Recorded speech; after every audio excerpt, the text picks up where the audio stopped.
Hey, how's it going, everybody? This is your boy Stewart, and welcome to the PSA with PStewart, where we live life on the cleft.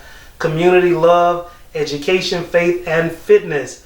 It is a beautiful day here in San Antonio, Texas, and I am blessed, and we're all blessed to be with our special guest, the Reverend Dr. Fredricc G. Brock. Hey, Dr. Brock, how you doing today? Right, good. Thank you for having me. Oh, man, it's a blessing, man, just to have you here with us. Dr. Brock is doing some amazing things in the city of San Antonio and our nation, and we're blessed to have him here. He is a scholar by all accounts, and I love having the conversations with him that we do. He is my brother in Christ, and it's just a blessing, man. So let the people know about yourself, man. Absolutely. I'm a native San Antonian, born and raised right here in the city of San Antonio, matriculated through Judson Independent School District, and during the middle of my junior year, graduated, well, actually went to Cornerstone Christian School and ended up graduating from there. Went to Texas Southern University on a full football. I got you represented. I saw TSU in the middle. I said, I'm in good territory. So played football there, majored in healthcare administration, and was blessed to graduate with honors and sign a rookie free agent contract with the Houston Texans. And so spent about 2.5 months with them, got cut, came back to San Antonio, went to seminary to get a Master's of Divinity degree while I was there, joined an Air Force Reserve program called the Chaplain Candidate Program, and I guess kind of make a long story short, officially came on as a chaplain, so I've been in the Air Force Reserves for the last 10 years, 5 years on active duty orders, and also started this amazing church called the Message Church. The Message Church. Yeah, as well, and I co-lead that ministry along with my wife Kandace, and so we have a beautiful daughter, Zoe Aaliyah. All right. and she's a ball of energy. Yes, she is. And I mean, it's a lot more that I could say, but Zoe gives us life, man. Zoe, I love to see her on camera, man. She's just amazing, and she's growing. She's growing in leaps and bounds, man. She is getting tall. Oh, yeah. But she doesn't have much of a choice. No, she doesn't have much of a choice. So the Message Church. So when did you guys actually open up? And tell us some of the things that you're doing over there with the Message Church. Because what I see is that the Message Church is really this. It's a beacon of light in the city. And what I really love is the way that you're bringing the youth and the young adults with the older generation. And I love to see that. Yeah, absolutely. So our tagline, if you will, for the Message Church is changing lives, changing the world. And that speaks very specifically and very succinctly to the vision, mission, and values of our church, that we want to change lives and change the world through the message of Jesus Christ. Mm-hmm. And a big piece of the way that we carry that out is being intentionally intergenerational. Something unique from a demographic standpoint with the Message Church is that we have anywhere from 50 to 60 people or more meeting with us regularly on Sundays. And we had our first service the first Sunday in April of 2018. And so we're just a little over a year and a half old, and we probably have on the roll, if you will, 40 plus members. Okay. The majority of which, outside of the 20 or so children, are older than myself and Kandace. Okay.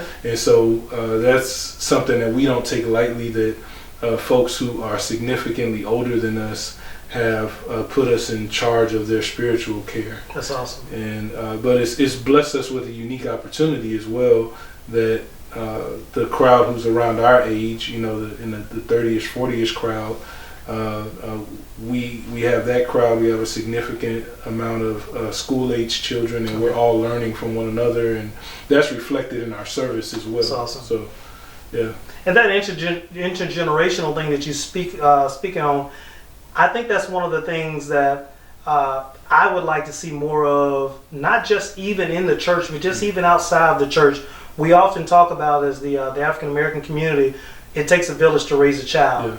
And when we think about intergenerationally, I think about Professor Oscar Ford, and he shared with us that the intergenerational period of thinking about the village is, yes, it takes a village to raise a child, but we also have to consider that when we get older, that the child will also be able to take care of the elder as well. Yeah. So to have that elder and have that youth that you speak of, and then have that young person in the middle, and to hear that everyone can basically exchange that information and be readily accepting, and not to block it out, because I think that's one of the things that we see in society today. We see that maybe when the youth speak, the elderly don't accept it, or when the elderly speak, we see that young adults may not be accepting of it, like they just don't know. But to hear that intergenerational piece, and even when you go into the numbers, I know for one thing for a fact is that even with the numbers, if you have an active 40, that's better than a non-active 100. Oh yeah. Yeah. So that is a blessing to hear. Yeah. So giving back to the community, just like I said, just a year old, a little over a year old. Do you see yourself growing outside of the city? Because you travel a lot. Right. You travel a lot, and I say growing your impact. Oh, absolutely. Outside of the city. Yeah, in September of this year, we actually officially launched our global missions ministry, and part of that is part of the launch of the global missions ministry is actually an outgrowth of some global travel that Kandace and I did last year.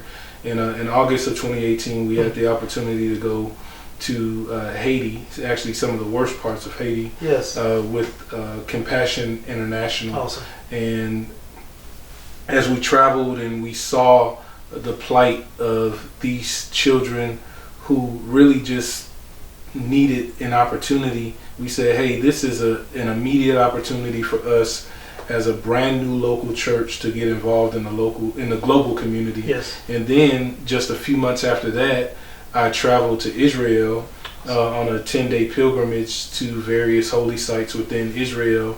And I was convinced at that point that people of color, black people in particular, for various reasons, some of them systematic, we have not had the global exposure to some degree that some of our white brothers and sisters have had the privilege of having. And so we want to change that narrative within our community as well. Exactly. And from the outset say, within the DNA of our church, we not only travel globally, but even for those who cannot travel globally, here's an opportunity for you to be part of a church who's having a global impact from day one. Amen.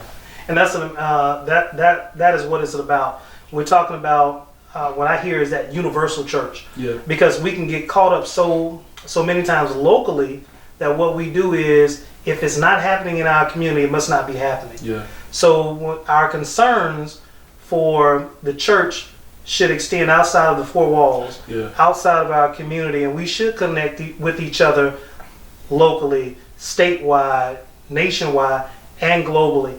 And for the African American experience, I would encourage all of us, if you haven't gotten outside the U.S., get outside the U.S. You will actually see that there are so many beautiful areas in this world that you'll never know about, and that they'll never show you on camera, that you need to go and experience, and it will change your life. But I also like that you said, not only did he go to the beautiful parts, you actually went to some of the hardest hit parts of Haiti, whether it be poverty and just how was that experience for you, and how did it change your heart? Yeah, while we were in Haiti with Compassion, we had the opportunity, I think the very first day that we got there, we went to one of their child development centers where mothers come and they learn very basic things like boiling, the necessity for boiling your water, how to change your child's diaper to help prevent yeast infections and things like that. We were shortly after that very same day, we were actually escorted to one of the family's homes, and just to see the tremendous hospitality that they extended to us, even in some of the worst of poverty. I mean, they were going to go find lawn chairs and borrow them from neighbors. Awesome. In a room not even bigger than this. That was their whole house, and that really changed things for us. And we say, with us being as blessed as we have been, we've got to not forget about our sisters and brothers in countries around the world that are part of the African diaspora. I just feel like we feel like that's our call. We understand that that's not everybody's call, but you'll even see it reflected in our logo. Yes. That in the Message Church logo, you'll see Africa front and center. Yes. Because of our commitment to the birthplace of humanity, and we want to expand our reach in that area as well. Yes. And one of the things that I love is the fact that it is the birthplace of humanity, but the other thing is too, Africa is actually reaching out to us as African Americans in the United States. So we are encouraged to travel there. And while it is fun to travel Brazil and the Caribbean countries, those Cozumel, I see those vacations all the time. But if you can, take your money to the motherland. You'd be surprised how beautiful it is over there. I'm looking forward to it. I because I was retiring this year, I actually had a trip planned to Ghana at the end, but I was unable to take that trip. But I will be jumping back on board with that, and I'm hoping that the National Baptist Convention will allow me to travel again with them next year. Yeah. So I'm looking forward to that. But that's a beautiful thing. Now you get the exposure. It's from San Antonio. You're getting all this exposure. Yeah. San Antonio, you go down to Texas Southern, down in Houston, Texas. Yeah. How was that experience for you? Man. And how did that shape you? Because obviously you met a lot of brothers and sisters who weren't from San Antonio and who were, as we always say, we're not a monolith. So you were able to see different brothers in their different spaces. Yeah, I always affectionately say that San Antonio raised me, but Houston made me, and that's really the truth. I think the 18-year-old kid who boarded a Greyhound bus by himself with a couple of bags in a trunk and left and had to have a trunk. Yeah, had to have the obligatory trunk that take to college. Yes. That kid who showed up was very book smart, but was limited in life experience and in street smarts and things like that, and really was limited to what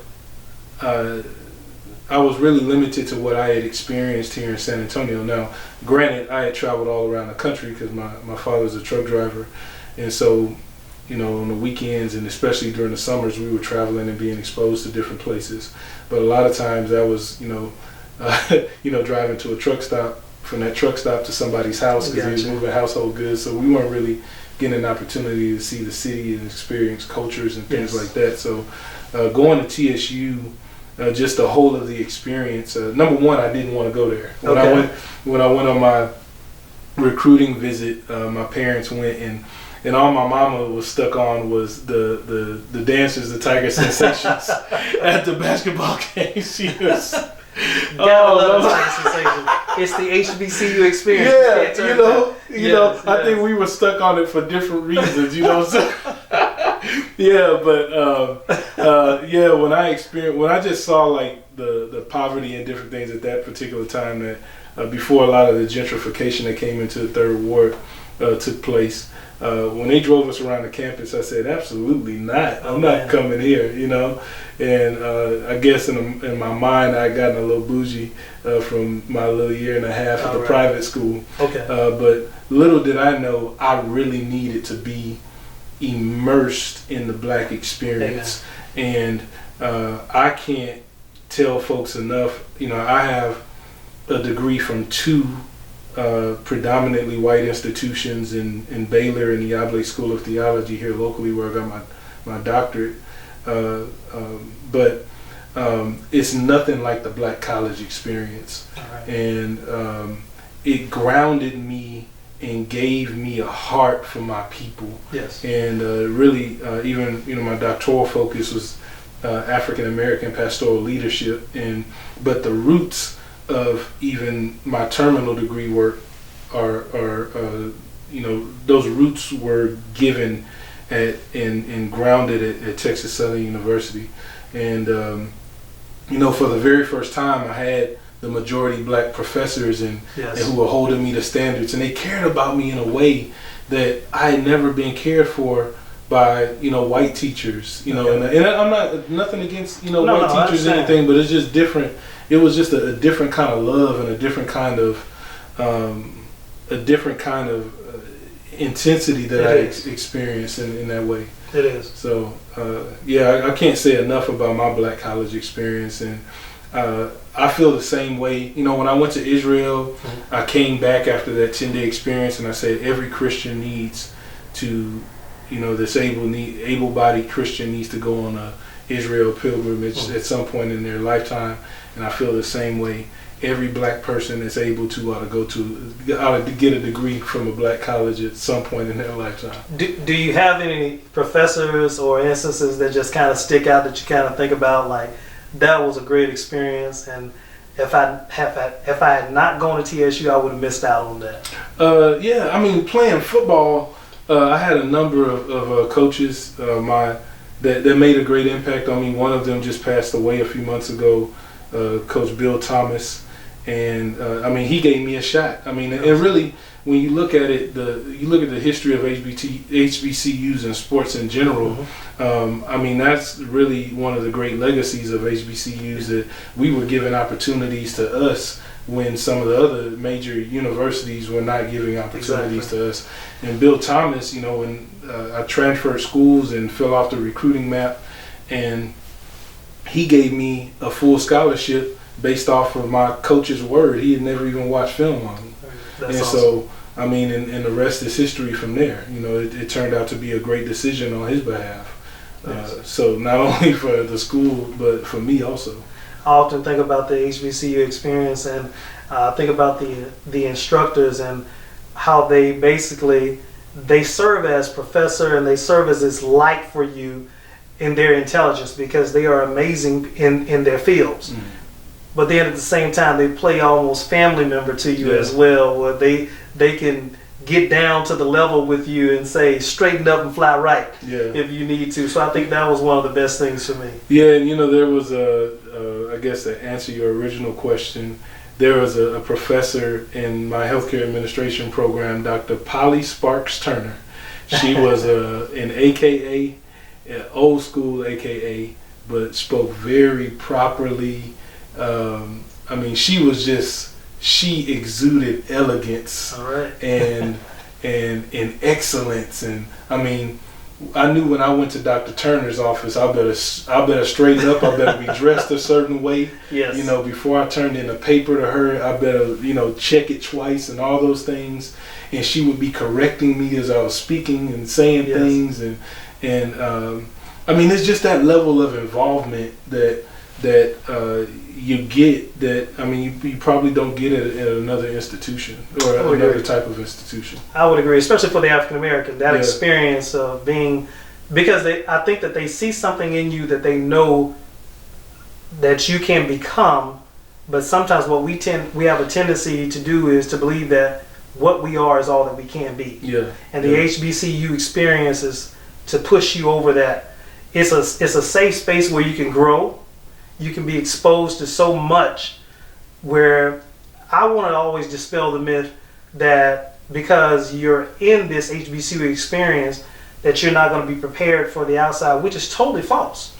Which is totally false, because here again, here's your HBCU experience, and then you actually go right out the door when you graduate and you're made better. And so, one of the things that it was during my senior season, every single week, without exaggerating, every single week there was at least one scout from an NFL team that I was speaking with during the season. During football season, there was a scout coming down to talk to me about something to watch on film, And one of the things that I would hear very often is, "Wow, you're so articulate." Wow. And while they may have thought it was a great compliment, I thought it was an insult. And I remember on one occasion, I actually told a scout, after telling me that, I said, "What did you expect because you came to a black college that there weren't going to be articulate black athletes? Did you say the same thing when you went across the street to the University of Houston?" Exactly. So I think we just have to change our expectations about ourselves.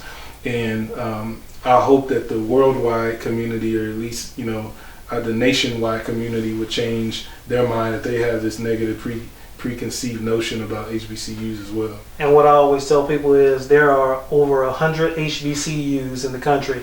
So whatever your major is, there's a HBCU that has your major. And the experience that Dr. Brock is talking about, you too can experience if you just go ahead, enroll, and you'll get that experience.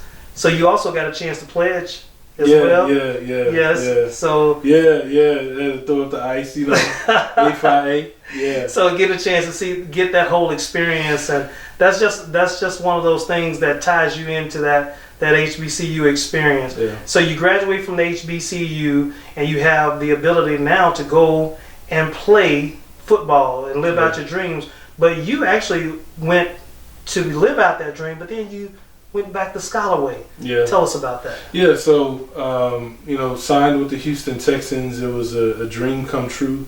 But in full transparency, I acknowledged my call to preach at 14. And it was kind of strange how, it was some guys, I won't name them, of course, but, a couple of guys, one moment I'm playing on Madden with them, and then the next moment their locker's next to mine. Oh my goodness! And these guys are, on a couple of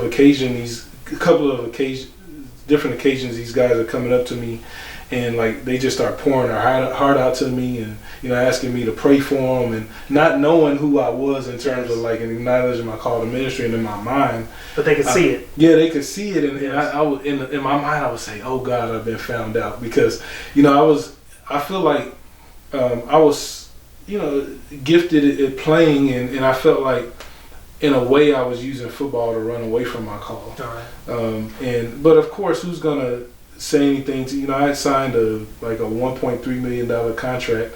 Who's going to be upset that you're making money and living your dreams?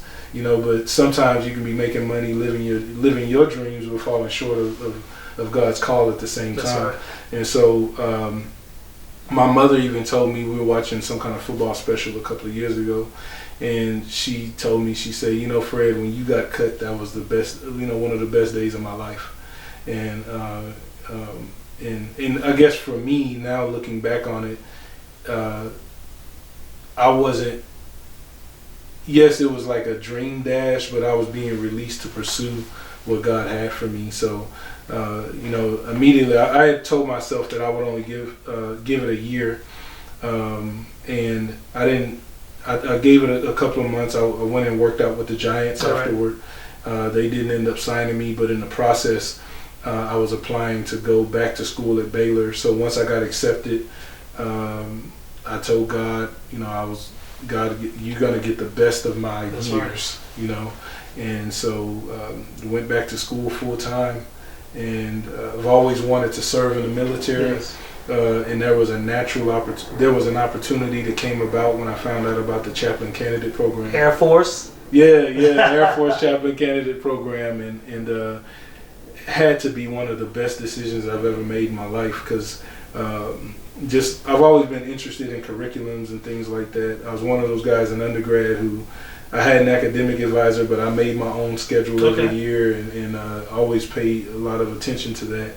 And even in my seminary training, I felt like one of the weaknesses in my curriculum at the time was leadership training. Okay. And so that's why I joined initially, but I've gotten so much more out of my military experience than leadership as well. So. And what I hear is, even when you talk about your mom, and you talked about how that day being cut is one of the best days of her life, because she knew that you were running from your calling, and at the same time, you're removed from chasing a dream, but you're actually put into purpose. Yeah. You're actually put into that purpose, and that purpose now you're going forward again. You're going through Baylor and Truett and whatnot. late. And here you are in the Air Force, and you're serving the nation's greatest Air Force that we've ever seen.